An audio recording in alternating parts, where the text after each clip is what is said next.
Hey there, my name is Abigail. I am a stay-at-home mom to one sweet little boy, and I'm a wife to a very loving husband. His name is Andrew. We've been married for 3 years. We live in New Bern, North Carolina, and we're actually from Wilmington. We moved here right when we got married.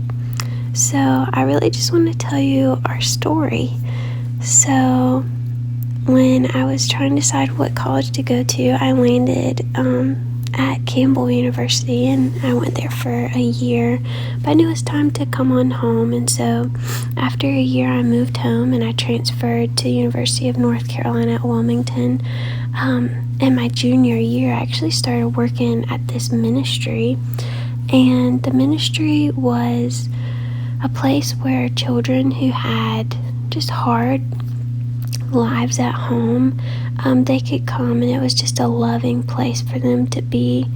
And there's also an infant side, and so I got to just love on children and babies who were just not really well appreciated at home. I got to love on them all throughout the day. And I've just made so many friendships and connections at the Mustard Seed, and I knew if I continued with my senior year of college, then I would have to end that and say bye to the ministry that I was working for. So the Lord really put it on my heart to drop out of college and to continue working at the Mustard Seed until I got married and moved away. It didn't really make much sense to my friends and family, understandably, because it was such a radical thing to do. I only had a semester left of school, but I knew that I had to do what the Lord put on my heart. So I fast forward, I'm married and I moved to New Bern, which is the sweet town that you're seeing, and I had no job, no degree. I didn't know what I was gonna do. I knew I wanted babies, but I wasn't quite sure when that was gonna happen. And so I started working at this coffee shop, and our pastor came in and asked me what I really wanted to do, and I told him that I wanted to really be a teacher. And so they paid for me to go to school over the summer, and I became a kindergarten teacher. And the end of that kindergarten year, I found out I was pregnant, and I wasn't quite sure if I needed to stay at home and be with our baby, or should I work and pay our student loans off. And so Andrew knew my heart that I would love to be at home.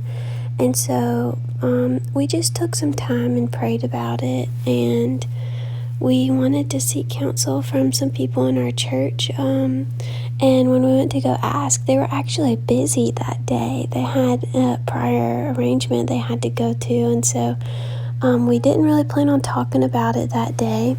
So we saw another family in our church and asked if they wanted to go out to lunch with us. And so we went out, and just randomly in conversation, I asked if they had any advice about what we should do.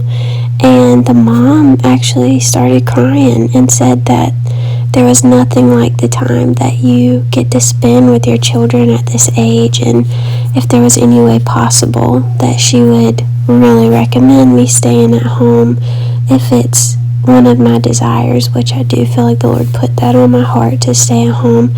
And if we were able to make it happen.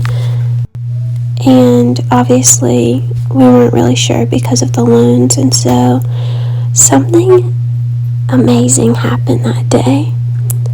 This family told us that they really wanted to help us to be praying and to just see what the Lord had in store. So fast forward about a week, they asked if we wanted to meet at Chick-fil-A and just talk, and so we said yes. And without getting into too much detail, they needed to know how much we owed so that they could figure out how much they could help us with. And we told them that we owed about $20,000, and on the spot they offered to pay it off so that I would have the opportunity to stay at home with our baby.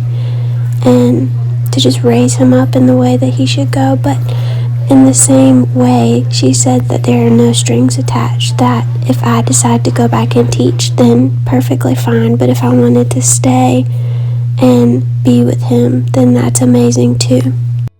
So through all of this, I have learned how important it is to just say yes to Jesus, to not worry about what the world thinks, to not worry about what people say or how you might look, but to just say yes to Jesus, and he works everything out. And I have been so blessed to be able to see his hand just weave through my life.